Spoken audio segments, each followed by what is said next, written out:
Les autochtones nous ont témoigné une humanité peu ordinaire. Allumant en effet un grand feu, ils nous ont tous fait approcher, car la pluie s'était mise à tomber et il faisait froid. Paul avait ramassé une brassée de bois mort et la jetait dans le feu. Lorsque la chaleur en a fait sortir une vipère qui s'accrocha à sa main. À la vue de cet animal qui pendait à sa main, les autochtones se disaient les uns aux autres: cet homme est certainement un assassin. Il a bien échappé à la mer, mais la justice divine ne lui permet pas de vivre. Paul, en réalité, a secoué la bête dans le feu sans ressentir le moindre mal. Eux s'attendaient à le voir enfler ou tomber raide mort.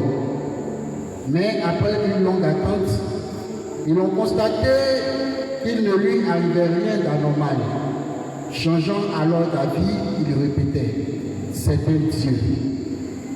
Amen. Amen. Voyez-vous, quand il va au chapitre 26, 27, avant la loupe de Jésus, Paul était un prisonnier avec d'autres personnes, donc on les envoyait avec des soldats à Rome sur l'empereur César en fait d'être jugé. Et avant que le départ ait lieu, Paul a dit au chapitre 27, le temps n'est pas bon.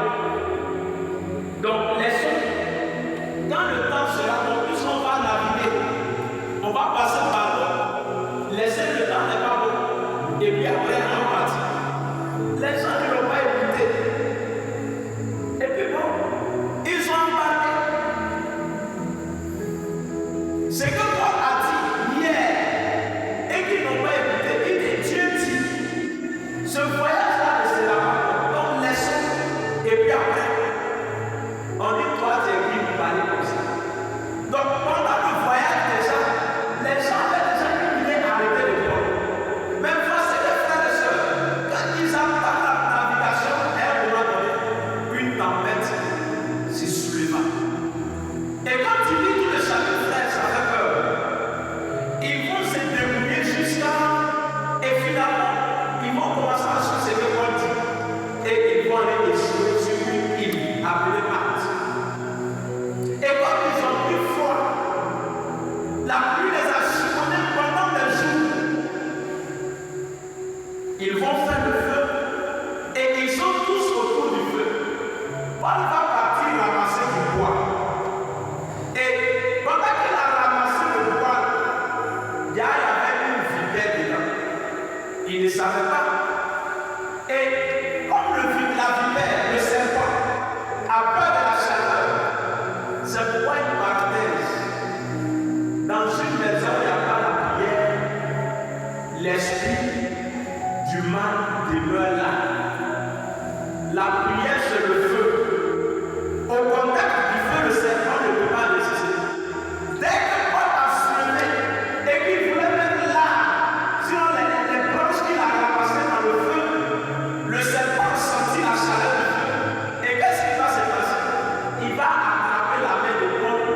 Imaginez-vous une vipère dans sa colère. Il va mordre Paul. Quand Paul lève la main, la vipère accrochée à son bras. Et il secoue son bras. Il jette la vipère et continue de faire son feu. Vous savez ce que les gens disent? Lui là, c'est un maudit. Sorcier. C'est un maudit. Depuis on a commencé ce voyage, il a prédit malheur nous est arrivé. Comme Dieu ne dort pas, c'est bien fait pour lui. Voilà. Comme on dit qu'il n'est pas bon, Dieu a fait accomplir sa justice. C'est à cause de lui qu'on a fait mourir dans l'eau. Donc ils étaient assis. Ils pensaient qu'il avait. Parce que la vipère ne ment pas. Car la vipère ne ment pas.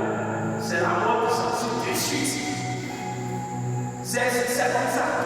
Le venin de la vipère est très très mortel. Il ne ment pas. Mais la vipère Et pendant que tout le monde attendait, et Paul tombe et meurt, Paul était serein. Il était serein. Il était tranquille. Et la parole en Marc chapitre 16, c'est que Jésus a dit venait de s'accomplir. Même si vous parlez de moi de breuvages mortels, il ne vous arrivera rien. C'est ce que Paul venait de faire.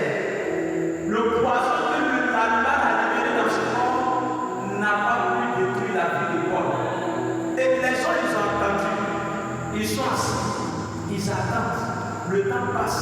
5 minutes, 10 minutes, 30 minutes, 40 minutes, 1 heure, 2 heures.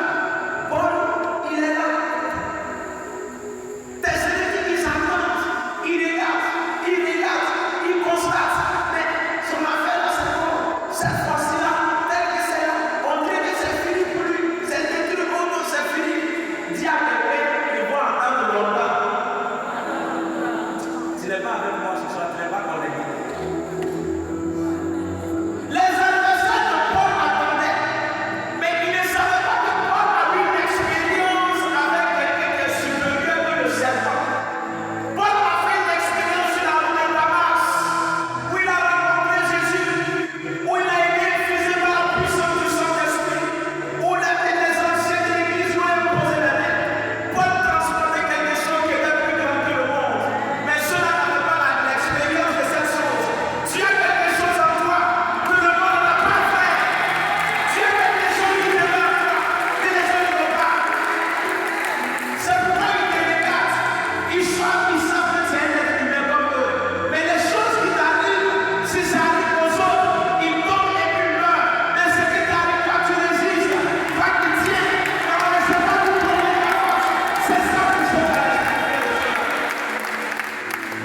Les gens ne vivent pas le ciel de ce que tu vis, mais ils ont abandonné totalement. Mais toi tu vis la chose, ça se multiplie. Quand tu penses que c'est terminé, une autre chose arrive. On dit non, non, ça là c'est fini. Ça là c'est chaos. C'est son terminus qui est